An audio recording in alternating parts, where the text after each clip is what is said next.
Well, hello everyone, welcome back. We are now going to hit page 7 in our Tradition of Excellence book for alto saxophone. So let's get started. So at the top, as always, we've got our little colorful boxes telling us some terms and symbols. This one's a little different though, so let's talk about it a little bit. See the thing that looks a little bit like an apostrophe in the top left-hand corner? That is a breath mark. When you see that, that is saying you should take a breath there. Now, if you don't see breath marks anywhere, of course you can take breaths, but this is showing you the optimal places to take that breath where it'll fit in the best. So you can always breathe during a rest, but when you see that breath mark, you'll want to take a breath there.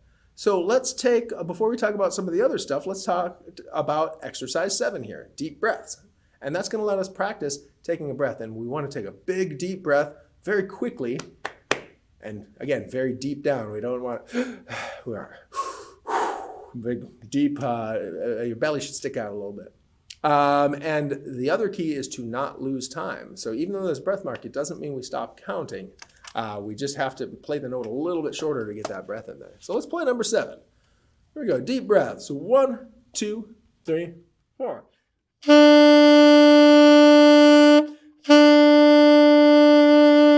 Rest, 2, 3, 4.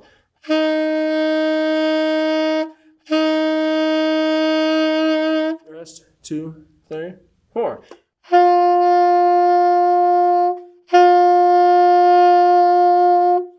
All right, and so that's the end of it. So just, you'll have to cut your whole note a little short before you take the breath, but try not to come in late on the next note. You always want to steal it from the note that you're playing. So there is a duet on this page as well, so we'll talk about that and then what harmony is, but we'll get to those as the exercises get to it. So rhythm time, number 8. Now this is just one to make sure we know what a half note is. Now a half note, you see it looks like a whole note, but there's a little stick either sticking up from it on the right side or down from it on the left side, and that means it's 2 beats.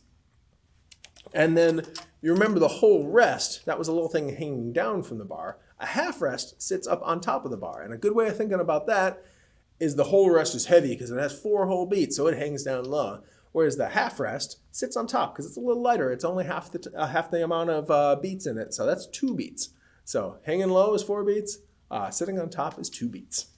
So let's clap through number 8. And that's a bunch of whole notes and half notes and half rests. So rhythm time, 1, 2, 3, 4. 1, 2, 3, 4. 1, 2, rest, rest. 1, 2, 3, 4. 1, 2, 3, 4. 1, 2, 3, 4. 1, 2, rest, rest. 1, 2, rest, rest. 1, 2, 3, 4. So, yeah, if you need to slow that down or if you need to write anything in and write those counts in, I think that is a great idea. So go ahead and do that. And once that really makes sense to you, we're going to move into number 9, which is the half note rock. Now, if you notice, it's the same rhythms, but now we have notes to it too. That's a good way. That's why clapping sometimes is nice, because if you're just trying to play it right away, you're having to think of the notes and the rhythms. Whereas if you clap, you just have to think of the rhythms. And when you've got that really down, then you add the notes, and it's less overwhelming sometimes. So here we go, number 9, half note rock. 1, 2, ready, play. Rest, rest.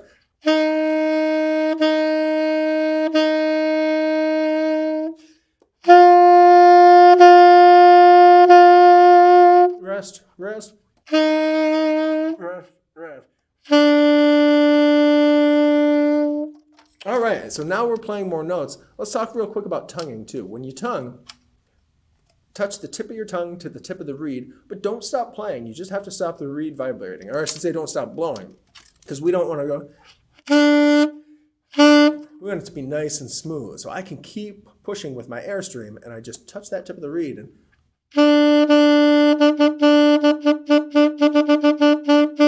And that way the notes can be really connected or they can be really short, but I control it all with my tongue. I never accent the notes with my air. I'm not going, I'm going. It's all where the tongue stops the reed from vibrating. Okay, let's move on. Let's take a look at the sight reading challenge, stepping. So if you don't know what sight reading is, that is when you jump right into playing a piece of music that you've never played. You're reading it by first sight. And it has a great note here. It says, always carefully inspect music before you sight read it. So it doesn't mean I pull a blindfold off and just start playing. If someone hands me a piece and said, we're going to sight read this, I look at it. I think, okay, what rhythms does it have? Where's that breath mark? Okay, do I get all the rhythms? Do I know all these notes? And when I feel like I'm really ready, then I'll give it a try. So, okay, let's give that a try. Sight reading challenge. 1, 2, ready, play. Ref, ref.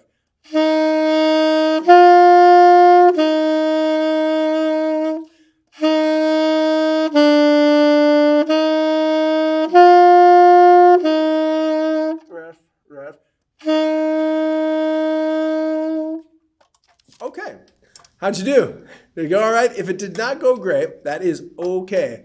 Think about what went wrong. Maybe even write in a little bit of notes. That's if I ever make mistakes, I go, oh, make sure to get this next time. And then give it another try. And feel free to play along with this video. Back it up and give it another shot.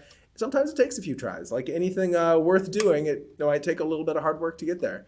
And when you're good with that, let's take a look at number 11. So we're going to play a duet. This one's fun, so make sure you have your horn ready when you're playing along with this.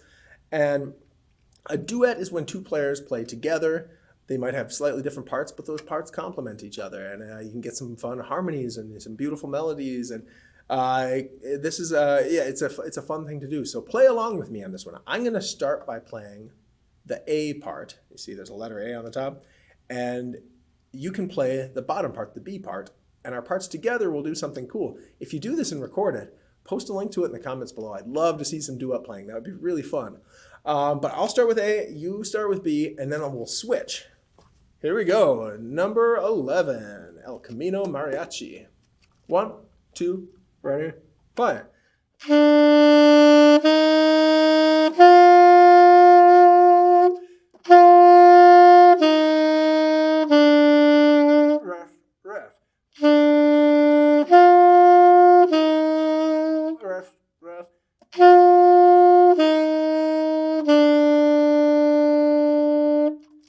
Okay, hopefully that went well. If not, give it another shot.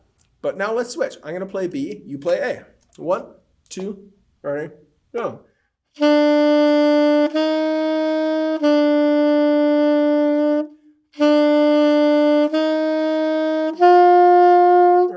Ref.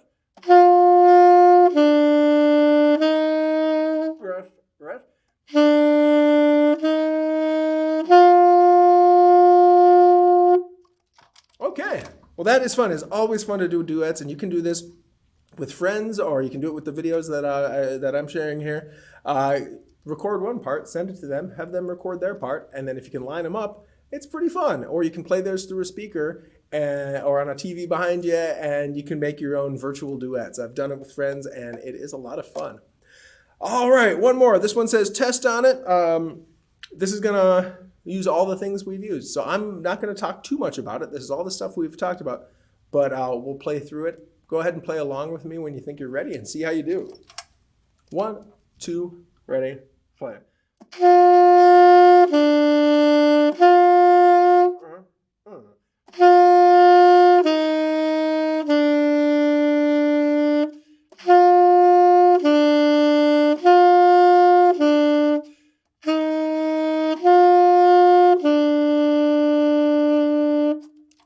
All right, hopefully that went pretty well. If not, you have as many tries as you want to keep going with it.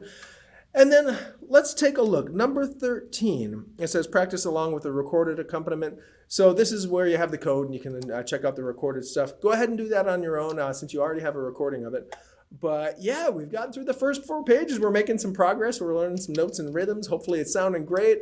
Even if it's sounding like a goose right now, know that it gets better and have fun being a goose while you can be a goose. Saxophone can have so many different sounds. It can be so much fun. Whether you're big and blatty or doing prettier stuff or any of that, it's a cool instrument. So hopefully things are going well so far. And in our next one, we'll hit page 8. Again, if you have any questions, reach out in the comments below. Otherwise, we'll see you in the next one. Thanks a lot.